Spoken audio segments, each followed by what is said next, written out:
ಶಾಂತಿ. ದಿನಾಂಕ ಆಗಿದೆ 24/7/2026. ಈ ಮಹಾಭಾರತ ಯುದ್ಧದಲ್ಲಿ ಹಳೆಯ ವೃಕ್ಷವು ಸಮಾಪ್ತಿಯಾಗುವುದು. ಆದ್ದರಿಂದ ಯುದ್ಧಕ್ಕೆ ಮೊದಲೇ ತಂದೆಯಿಂದ ಪೂರ್ಣ ಆಸ್ತಿಯನ್ನು ತೆಗೆದುಕೊಳ್ಳಿ. ಇಂತಹ ಸಂಘಟನೆ ಇರಲಿ. ಆತ್ಮಾಭಿಮಾನಿಯಾಗಿರುವ ಸಂಪೂರ್ಣ ಪುರುಷಾರ್ಥ ಮಾಡಬೇಕು.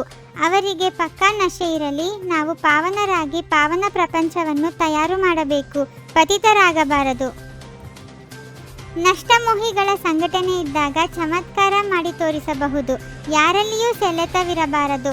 ಮೋಹದ ಸೆಳೆತವು ಬಹಳ ನಷ್ಟವನ್ನುಂಟು ಮಾಡುತ್ತದೆ. ನಾವಾತ್ಮರು ಈ ನೆನಪಿನ ಯಾತ್ರೆಯಿಂದಲೇ ಪವಿತ್ರರಾಗುತ್ತೇವೆ. ಎಷ್ಟು ಸಹಜ ಉಪಾಯವಾಗಿದೆ. ಕೇವಲ ತಂದೆಯನ್ನು ನೆನಪು ಮಾಡಬೇಕಾಗಿದೆ. ತಂದೆಯದು ಇದು ಪ್ರತಿಜ್ಞೆಯಾಗಿದೆ. ಯಾವಾಗ ನೀವು ಕರೆಯುತ್ತೀರೋ ಮತ್ತು ಅರ್ಧಕಲ್ಪ ಪೂರ್ಣವಾಗುವುದೋ ಆಗ ನಾನು ಬರಬೇಕಾಗುತ್ತದೆ.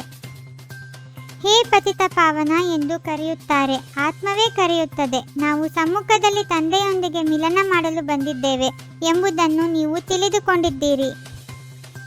ನಾವು ಶಾಂತಿಧಾಮದ ನಿವಾಸಿಗಳಾಗಿದ್ದೇವೆ. ಈ ಸಾಕಾರ ಪ್ರಪಂಚದಲ್ಲಿ ಶಬ್ದದಲ್ಲಿ ಬರುತ್ತೇವೆ. ನಾವು ಶಾಂತಿಧಾಮದ ಯಾತ್ರಿಕರಾಗಿದ್ದೇವೆ. ತಂದೆಯು ಬ್ರಹ್ಮರವರ ಮೂಲಕ ಸ್ವರ್ಗವನ್ನು ರಚಿಸುವುದಕ್ಕಾಗಿಯೇ ಬರುತ್ತಾರೆ. ತಂದೆಯು ಸಾಧಾರಣ ತನುವಿನಲ್ಲಿ ಬಂದಿದ್ದಾರೆ. ಇದು ಪತಿತ ಪ್ರಪಂಚವಾಗಿದೆ. ನೀವೀಗ ಬೆಳಕಿನಲ್ಲಿದ್ದೀರಿ. ನಿಮಗೆ ತಿಳಿದಿದೆ ಈಗ ವಿನಾಶವಾಗುವುದು. ಆದ್ದರಿಂದ ಮಹಾಭಾರತ ಯುದ್ಧಕ್ಕೆ ಮೊದಲೇ ನಮ್ಮ ಆಸ್ತಿಯನ್ನು ತೆಗೆದುಕೊಳ್ಳಬೇಕು. ಒಬ್ಬರು ಇನ್ನೊಬ್ಬರನ್ನು ರಕ್ಷಣೆ ಮಾಡಲು ನೀವು ಮಾತೆಯರ ಸಂಘಟನೆ ಇರಬೇಕು. ಆದರೆ ಅವಶ್ಯವಾಗಿ ಆತ್ಮಾಭಿಮಾನಿ ಆಗಬೇಕಾಗಿದೆ. ನಾವು ಖಂಡಿತ ಪಾವನರಾಗಬೇಕೆಂಬ ಪಕ್ಕಾ ನಶೆ ಇರಬೇಕು. ನಾವೀಗ ತಂದೆಯಿಂದ ಹೊಸ ಪ್ರಪಂಚ ಸತ್ಯಯುಗದ ಆಸ್ತಿಯನ್ನು ತೆಗೆದುಕೊಳ್ಳಬೇಕಾಗಿದೆ. ನಾವು ಹೇಗೆ 84 ಜನ್ಮಗಳನ್ನು ತೆಗೆದುಕೊಳ್ಳುತ್ತೇವೆ ಎಂಬುದನ್ನು ತಿಳಿಸುತ್ತಾ ಇರಿ. ನೀವಿಲ್ಲಿ ರಿಫ್ರೆಶ್ ಆಗುವುದಕ್ಕಾಗಿ ಬರುತ್ತೀರಿ. ತಂದೆಯಾದ ನನ್ನನ್ನು ನೆನಪು ಮಾಡಿರಿ. ನನ್ನಿಂದ 21 ಜನ್ಮಗಳ ಆಸ್ತಿಯನ್ನು ತೆಗೆದುಕೊಳ್ಳಬೇಕಾಗಿದೆ. ಯಾರಲ್ಲಿಯೂ ಮೋಹದ ಸೆಳೆತವಿರಬಾರದು. ನಷ್ಟಮೋಹಿಗಳಾಗಬೇಕಾಗಿದೆ. ಈ ಶರೀರದಲ್ಲಿಯೂ ವ್ಯಾಮೋಹವಿರಬಾರದು. ಇದಂತೂ ಹಳೆಯ ಚರ್ಮವಾಗಿದೆ. ತಂದೆಯು ತಿಳಿಸುತ್ತಾರೆ, ನಾನು ನೀವಾತ್ಮರಿಗೆ ಆಸ್ತಿಯನ್ನು ಕೊಡಲು ಬಂದಿದ್ದೇನೆ. ಆತ್ಮವು ಪವಿತ್ರವಾದರೆ ನಂತರ ಅದಕ್ಕೆ ಒಳ್ಳೆಯ ಶರೀರವೇ ಸಿಗುತ್ತದೆ. ನಾವು ಹೇಗೆ 84 ಜನ್ಮಗಳನ್ನು ತೆಗೆದುಕೊಳ್ಳುತ್ತೇವೆ ಎಂಬುದನ್ನು ವಿಚಾರಸಾಗರ ಮಂಥನ ಮಾಡಬೇಕು. ಎಷ್ಟು ಸಾಧ್ಯವೋ ಅಷ್ಟು ತಂದೆ ಮತ್ತು ಆಸ್ತಿಯನ್ನು ನೆನಪು ಮಾಡುತ್ತಾ ಇರಿ. ತಂದೆಯು 21 ಜನ್ಮಗಳಿಗಾಗಿ ನಮಗೆ ಓದಿಸುತ್ತಿದ್ದಾರೆ. ನಂತರ ನಾವು ನಮ್ಮ ಕಾಲಿನ ಮೇಲೆ ನಿಂತುಕೊಳ್ಳುತ್ತೇವೆ. ಎಷ್ಟು ಓದುತ್ತೀರೋ ಅಷ್ಟು ಶ್ರೇಷ್ಠ ಪದವಿಯನ್ನು ಪಡೆಯುತ್ತೀರಿ.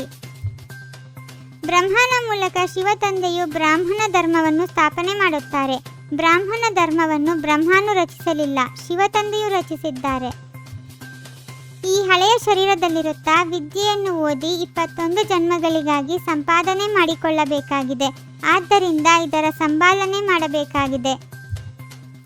ಇಂತಹ ಅಭ್ಯಾಸ ಮಾಡಿರಿ. ಅಂತ್ಯಕಾಲದಲ್ಲಿ ಒಬ್ಬ ಶಿವತಂದೆಯ ನೆನಪೇ ಇರಲಿ.